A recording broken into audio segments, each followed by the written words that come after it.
Mirdita të gjithëve, ju faleminderit për interesimin që të ndiqni këto takime konsultative për konstituimin e institucioneve të legjislaturës së 11 të dalur nga zgjedhjet e parakoshme të 7 qershorit si vjet.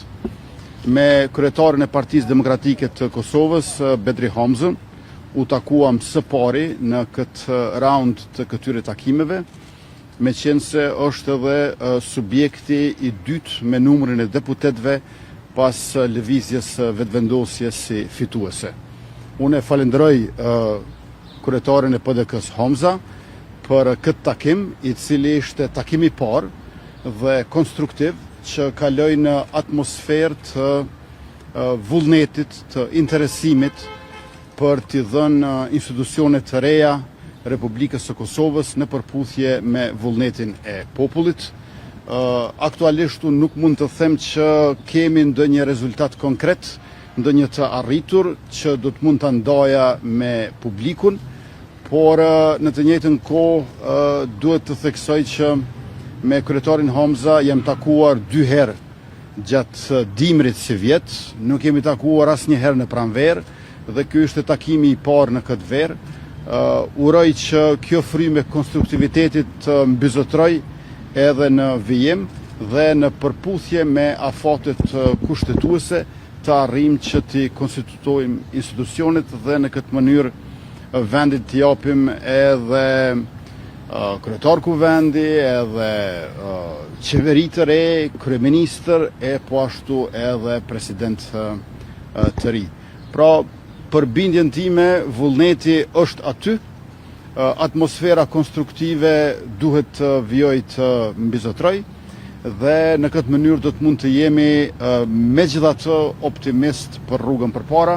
Unë sot në pasditën e vonë do të takoj edhe kryetarin e Lidhjes Demokratike të Kosovës, Lumir Abdigjikun, dhe të shohim që si 3 subjekte të mëdha, të cilët së bashku kanë le t'i mbledhim me shpejtësi 93 deputet, pra 53 vetëvendosja, 22 PDK-ja dhe 18 LDK-ja.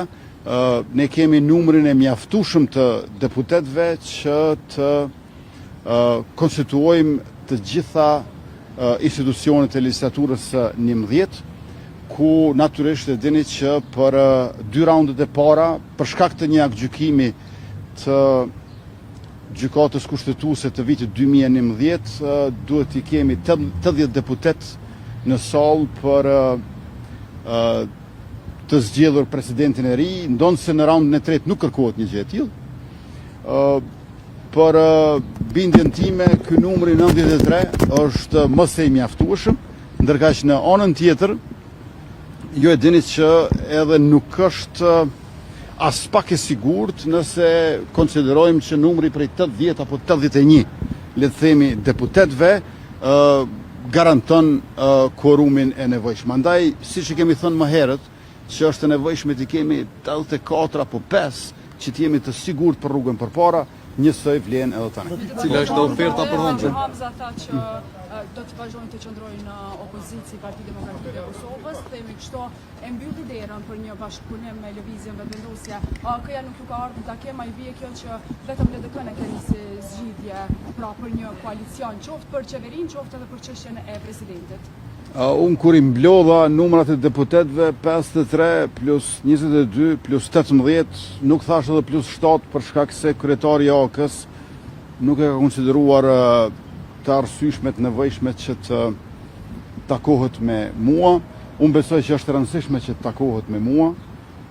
Lëvizja vetëvendosje është fituese e zgjedhjeve. Ne edhe nëse nuk do të jemi bashkë në qeveri, padyshim që do të jemi bashkë në institucione, dhe në kohën kur takimet zhvillohen gjithandej, pothuajse secili me secilin, nuk besoj që është në rregull që një parti e respektuar parlamentare si AK-ja të refuzoj takimin me mua si kryeministër dhe kryetar i partisë fituese.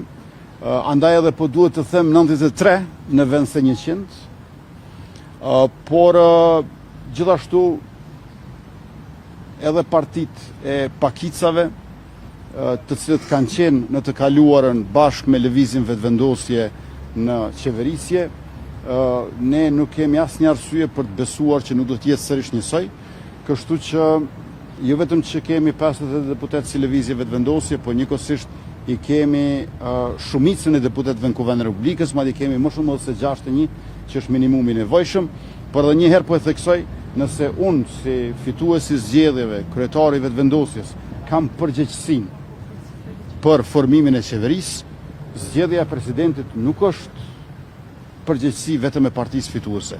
Zgjedhja e presidentit është menduar që të ndodhë me një bashkëpunim me të tjerët. Andaj edhe ne piknisje do ta kishim një figurë konsensuale.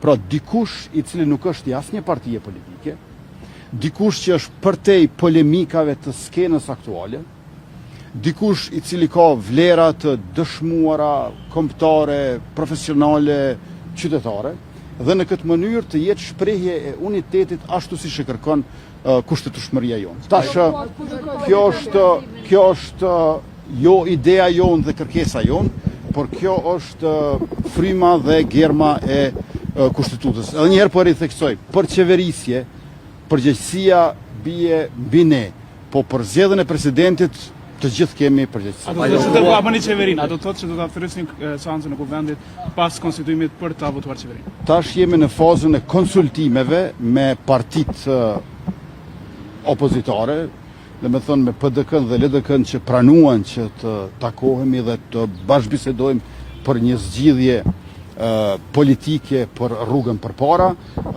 Ne jemi të interesuar që të japim kohë diskutimeve, konsultimeve, në mënyrë që legjislatura e 11 të ketë jo vetëm kryetar kuvendje, kryeministër, por edhe president. Faleminderit.